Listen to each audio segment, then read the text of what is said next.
Last year I started the impossible, trading up for the chance to own a supercar.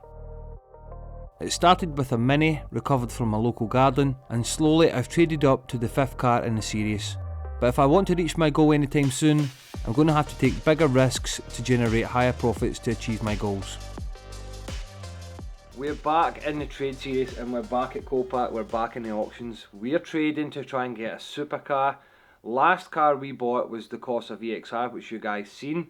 Not sure how successful it's been yet because it's still sitting at the body shop, but after selling our Volkswagen Golf GTI, we only used a very small portion in the Corsa, so the leftover change we're using to go back into the Copart auctions. Now, I just want to say a little disclaimer that it's up to you guys to do your own research on all this and research the car that you're bidding on and make sure you don't buy a lemon. I'm an experienced mechanic, so I'm taking this responsibility upon myself. Now, what we're doing next, we tried to get a couple of cars as maybe you guys have seen in some of the other episodes, which we weren't successful with, but I think I found a little gem that no one else was really bidding on, and when I was live at the auction it never made the reserve, so we've got it for even less than what they wanted it to shift for. We've went back and forth and I've stuck with my original bid the whole way through and they've accepted it, so I've stole a little gem I think, and we're going to make good profit on this. And hopefully I've picked one which doesn't have as much hidden damage as the Corsa did. If you've not seen the Corsa episode, I'll put the link in the description and you guys can go and see it as well.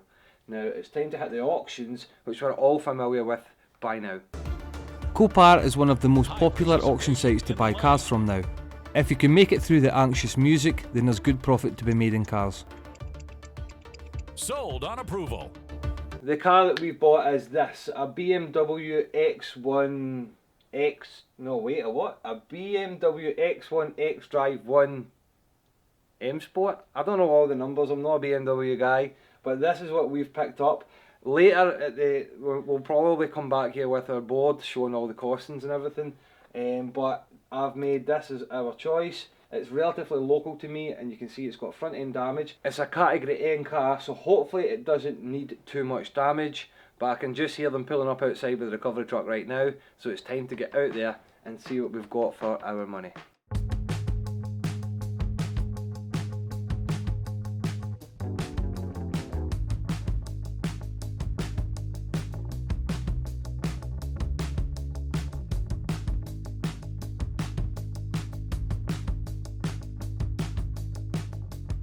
Right, welcome to the BMW X1 M Sport repair.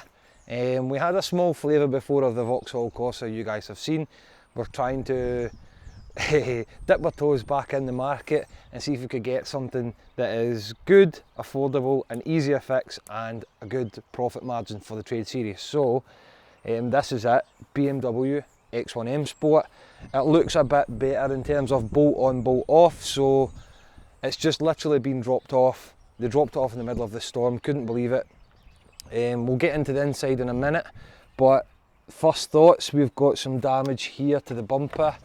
The elephant in the room is the headlight is clearly missing. There's supposed to be a spotlight in there. There's a lot of broken plastic in there. They've got a big bash on the bonnet here, and if you come round this side, we've got a trim broken here. It does look more superficial than the Corsa though, to be honest. That inner wing splash guard is broken. I never noticed that straight away, to be honest. This washer bottle is broken. That looks bent because it looks as if it's pushing on the wing. We've got some wires in here with some broken tabs and stuff on them, so there's a bit of investigating to happen. It smells quite nice. Start button, ignition. We've got some noises happening. Service due in 2,000 miles. Turn indicator front right failure. Front fog light failure, sorry. Lighting system front right failure. Auto PDC failure. Is that parking sensor? So Michelle knows the car better than me. This is touchscreen, I didn't think it was. So these are the faults. A bit of a sun problem there. Headlight vertical aim control, okay, because there's no headlight. We have got an engine management light on, and I know that's permanent because it was in the description, and we've done 60,015 miles. It's pretty good in the interior, to be honest. It's not too bad.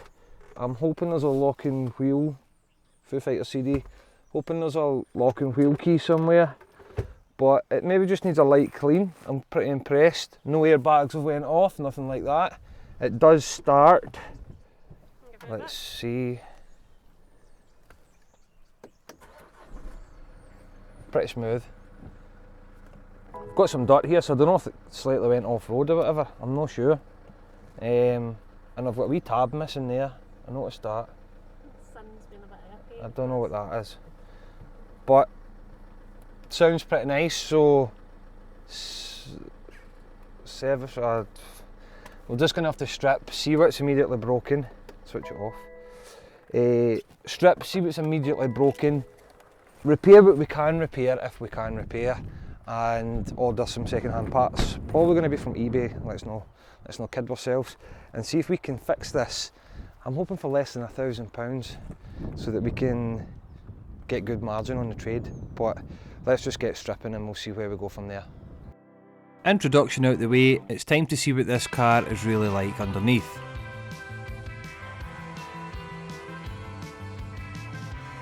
Stripping the car first will give us a better indication on how much the car is going to be to repair and what little savings we can make along the way. Oh, definitely bending back. There, that's a fix straight away for £0 and 0 pence.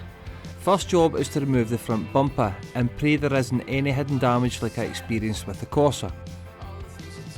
I'm removing the Torx bolts from across the top and the plastic rivet clips along the bottom.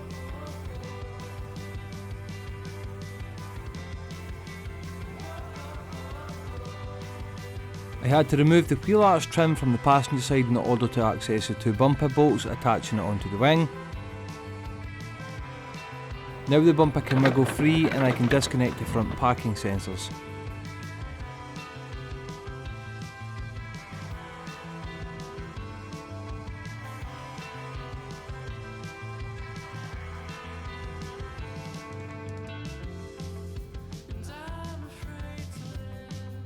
Then it's off with the damaged bumper for good. So the bumper's off. First impressions, it doesn't look too bad. There's Michelle wrecking the bumper. So, if Michelle comes over, one thing I was concerned of earlier was this here. I thought that was actually a crease inside this crash bar part of the leg, but that is interchangeable. It bolts on, but it is symmetrical on the opposite side. So those creases must be there as a weak point so that it does collapse. So they are collapsing points. We've obviously got the foam here. One thing is this here, this housing, where we've got these kind of flaps here, must be for air control into the radiators. This side's obviously destroyed. I'm not sure if this is one big unit here or individuals. We're going to really need to search for part numbers, but plastic can get expensive really quickly, to be honest. So we're going to just do a part number hunt here and see how much we need and how much we can get away with. It looks like in the bumper we've got 1, 2, most of the parking sensors look okay, but we do have a fault, so one must be broken on the broken side there. So we need that one there. This grille looks whole, so we can remove it. The two kidney grills are destroyed, so those are gone. And these are the two inner skeletons. This one here is okay, so hopefully we can get a part number there, hopefully, and get a replacement for that. We'll get a replacement bumper, and Danny will paint if we can't get a colour match. Something else I need to remove on this side, I removed it on the passenger side to get into the bumper fittings. So I'll need to remove this and get a part number from it because we'll need the right hand side of it as well. First impressions? It's not too bad, I don't think. I hate being outside and it's still winter. That's the worst bit about this right now, is being outside. So what we're going to do is do a part number search, photograph as much as we can, hit eBay, see what we can get for as cheap as we can get. Everything here at once, and then we'll start to rebuild this as a 1-episode gig, because it's a trade series, so we really want to trade it. What's your impressions, Michelle? Let me see.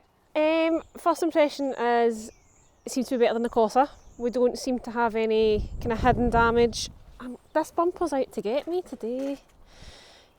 Obviously when we took the bumper off the Corsa, the crash bar and stuff was all damaged. We don't have that. I think it's a good big car. I like the colour. We've not had a BMW before, have we? Yes. I think it'll be a good addition to the trade car series as long as we can keep the price down. I think, as you say, maybe about £1,000. If you can do it for that, then we should get good profit to get on to the next one. But I'm impressed so far. That is until we go looking at prices, because I have a feeling that being BMW it might be more expensive than... Place your bets now in the comments below. What's going to be the most expensive part? In order to make the most profit out of the car, we need to reuse as much of the surviving parts as possible off the car. So I'm removing the headlight modules, as I found a headlight lens on eBay that I can transfer my parts onto.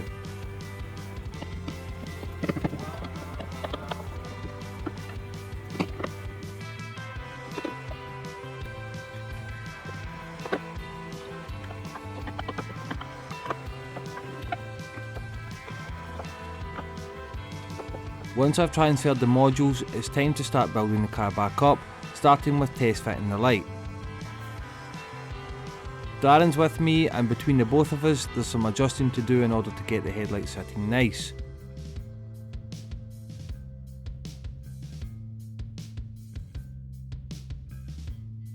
I can then connect electrical connectors for the light, and you can see with just a new headlight it's starting to look like a normal car again. Yep. And the kills. You're not wanting me. So that's the first win on the BMW. We know that our modules are good, and the unit that we've bought, brand new second hand, is good. There was a little bit of adjustment in all the little fittings, so this took slightly longer than it may appear on the video, but Darren's obviously helped me, and we've got it roughly where we think we need it. Hopefully when the bumper goes on, everything lines up the way we want it.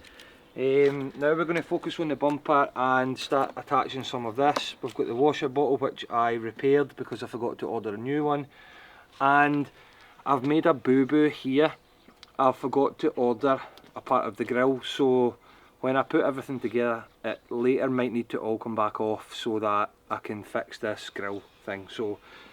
But first we need to attach this and get the bumper, but that's actually one of the biggest issues, the light, so let's just keep going on. It's time to dissect the front bumper. There's a few trims that were untouched from the accident that we'll need to carefully remove to refit onto a new second-hand bumper.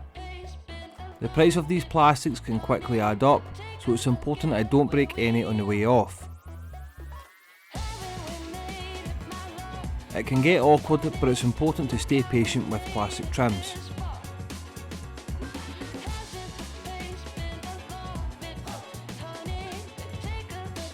I'm able to salvage all the bottom grills off the front bumper and the passenger side spotlight housing.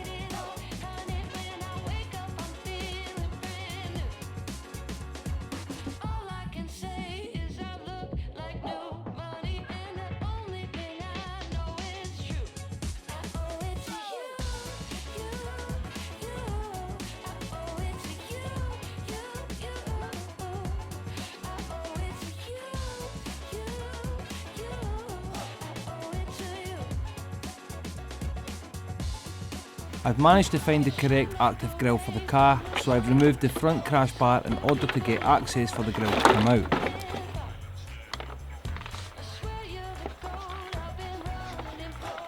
So I need to take this off somehow.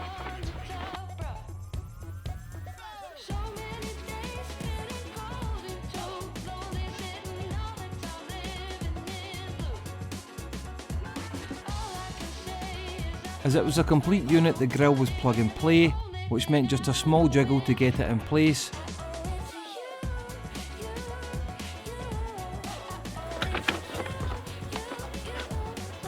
and then I can fix it in place with the Torx bolts.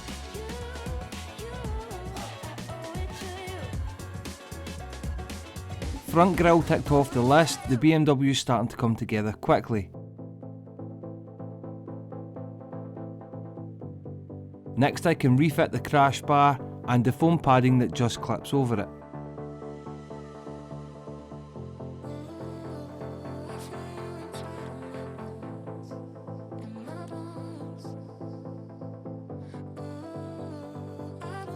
I've got a brand new second-hand bumper from eBay that Danny's painted for me, and now I can refit all the bumper plastics me and Darren removed from the smash bumper earlier.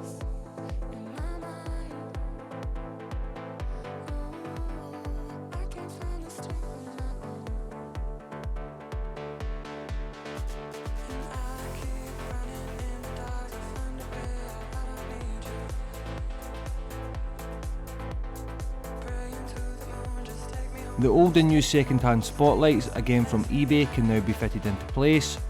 These just clip into the bumper plastics. And then it's time for the most significant piece of the project to go back on, the bumper.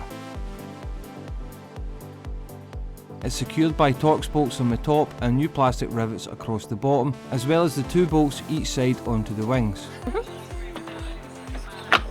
A pair of second-hand kidney grills can then be clipped in, making it now almost unnoticeable that this car was in a front-end smash.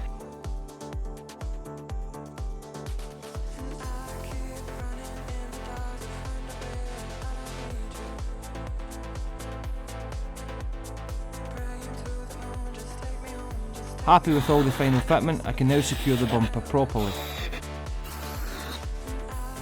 Right, so you guys have just seen that we have finally pieced together the last bit of the kidney grille and stuff, and I've got the front number plate on. I have a couple of mistakes that I need to get off my chest. One, I bought this trim piece which was broken for this side here, and if Michelle brings the camera in, you will see I've bought the wrong one. That's a square edge there, and that's a round edge, so I think that's different for an M Sport. So a kind of expensive mistake, because that was £75 for the trim on primer, and then Danny had to paint it, so I've still got this to fix, and we'll still have the bash on the bonnet with Danny, and there's a little dink here which Danny's going to repair.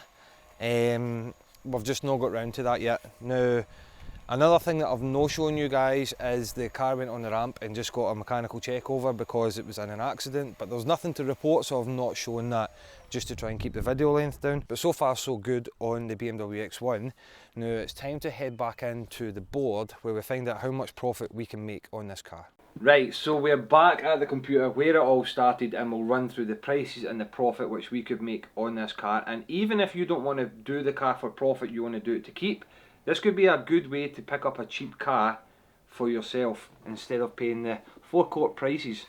So we've run through everything. This is the magic list, and if you guessed that the active grille would have been the most expensive part, then you are correct. So we'll run through everything right now.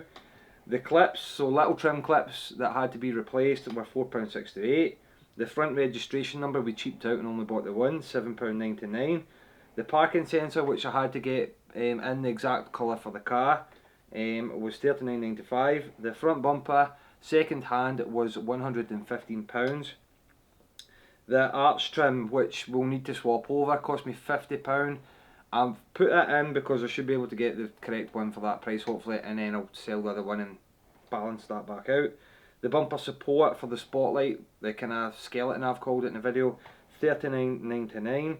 The light, so this was the light without all the fixtures, it was a bare skeleton basically, was £294.99, and then I had to transfer my modules from the old light over, which was kind of good because I didn't have to program anything. These LED units are expensive on any car, so that is a little tip for anyone. If you're buying these Audis, BMWs or anything, and they've got smashed headlights and taillights and they're an LED unit, then they cost a lot more, so just watch out for that. The kidney grills, so for the pair, were £63.42. The spotlight itself was £23.99.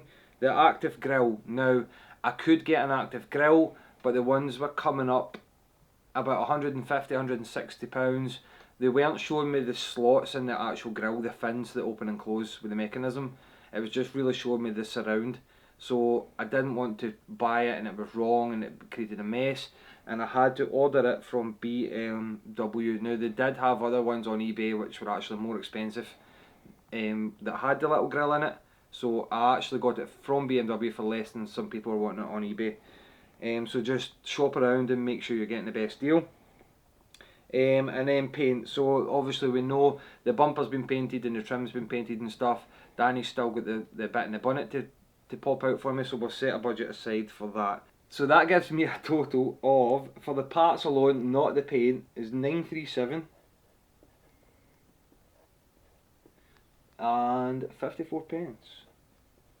And then if we include the paint onto that, that would take me to 14,3754. So now comes the meaty part that everybody wants to know, this side. How much did it cost? How much was the total? And how much am I selling it for? And what is the key one here? The profit margin. Was this whole thing worth it? So I won the car for £5,400. Now, I will state here though that it never met reserve, and they kept countering me on the auction. So they basically said 7.5, I said no. Then it was 6.5, I said no. Then eventually, rejecting all their counter offers and sticking with my original bid, they eventually let the car go for the original bid of £5,400. Now, the cost delivered is something different though, because you've got auction fees and everything else, and I did actually get them to deliver the car for me, which was around £100 to £150, I can't remember exactly, but the cost delivered, I know that much, and it was 6,388. So that gives you food for thought on how much auction fees and everything is there, just to let you know. And then that total should be, including the parts and the paint, should be 782,554. Now the interesting part here is the selling figure. The last time I done the video with the Corsa, everyone basically said that the way I had valued it and stuff was wrong, and you guys can let me know in the comments as well how you're valuing this, but I'm going to value it two ways this time just to give you guys a rough estimation. So if I sell the car through the original way that I showed you guys, that Auto Trader, they were valuing the car at £11,460. So we could sell it between that, and what I've also done is I've done a second one from Motorway, and Motorway said it would sell for £11,000. So they're relatively close, so I've took two places to get my value in the car this time. But if we did that, if it sold, that means it's going to give me a profit margin between 3,17446, I'm writing down how now, and 3,63446. So a healthy profit there. This is what the margin in which we are looking to achieve and how we've all done this. Let me know in the comments how you would value the car and how you think about this. I mean, if you consider there's a little bit of time in the shopping for the parts and stuff, and then if you're handy with a car, then it's definitely achievable and you pick the correct one. All of this is going to depend on what you do on the auction. How you get, if you stick to this and you get your little gem, and if you pick one that is kinda not needing excessive repairs kind of thing, and you can make a healthy profit here. And also the other side of this is if you're not looking to make profit but you're looking to get a little car that you can fix for yourself and keep, maybe it's your first car or maybe it's a family car like I've picked here, then it is a good way. If they're selling for that and you've got it for that, then you've kind of beat the forecourt pricing, and you know what it's like when you buy a car from a garage, the minute you drive it off the forecourt the price starts depreciating.